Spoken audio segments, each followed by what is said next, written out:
Hey, how's it going? Andrew Barr with Producing in the Box, where I teach you how to make incredible sounding music using nothing else but just a laptop. I know we've all been there, where you spend so many hours working on a song in your studio, on your studio monitors, and in your headphones, and it sounds incredible. You take it out to your car, and it sounds like nothing that you had just done in the studio. You hang your head in shame, walk back into the studio, you remix the song again, only to be disappointed a second time when your car just doesn't sound the way it sounded in your studio monitors or in your headphones. Well, today I'm going to address the number one issue of why your mixes don't translate in your car or anywhere else for that matter. But before we get into that, if you want to know how to record professional sounding vocals at home in any room of your house, you're in luck. Because I have a gift for you because I'm thankful you're watching this video. It's called the Ultimate Guide to Recording Vocals at Home. And in that guide, I go through what microphone I recommend, what interface I recommend, and compression, EQ, how to get great sounding vocals anywhere in your house using a thing I like to call the pop-up acoustic treatment technique, and a ton of other really, really valuable stuff inside of that guide. So it is my gift to you. So click the link in the description, download the guide, and now let's get into the video. There may be multiple reasons why your mixes don't translate, but honestly, I have boiled it all down to one specific thing, and that is loudness. I'm talking about your RMS levels or your LUFS levels. I'm talking about your peak levels that go from your song directly to your car.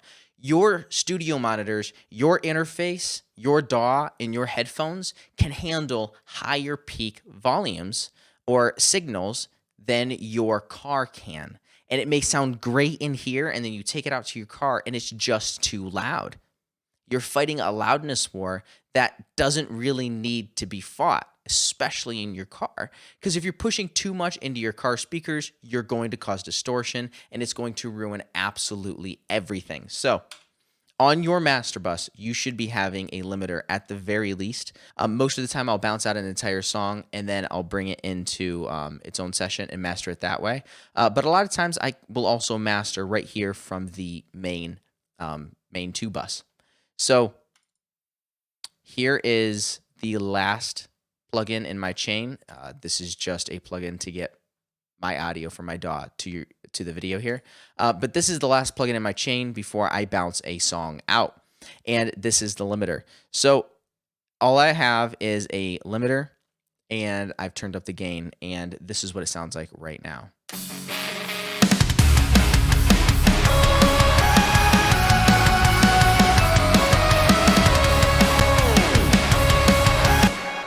Now, if you're listening on anything somewhat decent, I'm sure it sounds really, really good because, I mean, any sort of headphones, studio speakers, they're going to be able to handle this kind of volume. But here's a problem. Only some speakers can. Google Homes, your car stereo, boom boxes, lots of other things are going to have issues translating this mix. I was hitting negative 11 RMS, and that's pretty insane. I have a negative 0.1 peak signal. So there's a couple things that you can do to avoid this. Number one, you can just turn the gain down on your limiter, okay? And you should have about negative 4 to negative 6 dB of volume going into your master bus before you put a limiter on. But you could just turn the gain down, and that would help in one way. But there is one specific thing that I really, really, really want to focus on. And that is your ceiling. If you have your ceiling set at 0.1, I highly recommend you don't. I highly recommend you either put it to 0.3 or 0.5. I used to have this thing at 0.1 all the time, and my mixes sounded great on great systems, but they sounded awful on my Toyota Camry, and it was rough. So bring your ceiling down to negative 0.3 or negative 0.5, and it will make a world of difference. So now we have the ceiling set. I haven't touched anything else. I've just changed the ceiling, and all limiters will have a ceiling set that you can change here. And let's see what it did to the master now. So we're going to press play on the spot and take a look at the master bus and see where it's peaking at now.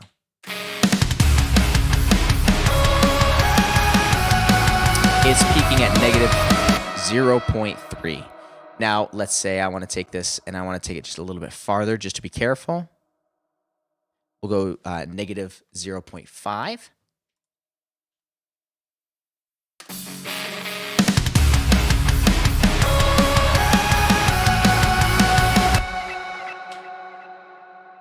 And we were peaking at negative 0.5 there. So there is not much to this one specific little trick, but it makes a world of difference. I'm sure you didn't hear a difference in your studio monitors or in your headphones because you're really not going to hear a difference. But I can tell you right now, your car stereo is going to thank you for turning down the volume just a little bit. I know we like things loud.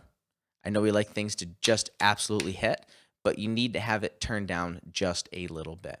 So implement this practice, try it out, and let me know in the comments and tell me how well it worked for you. I know it changed my mixes, and now my mixes translate on almost anything that I put them in, and I am thrilled. So this is the #1 reason why your mixes don't translate in your car and why your masters are just destroying your car's stereo. So thank you for watching the video. Thank you for subscribing. And if there are other little tricks that you guys have figured out along the way, let me know in the comments below. And I'd love to hear from you guys. And I love interacting with all of you. So thank you for watching, and thank you for subscribing.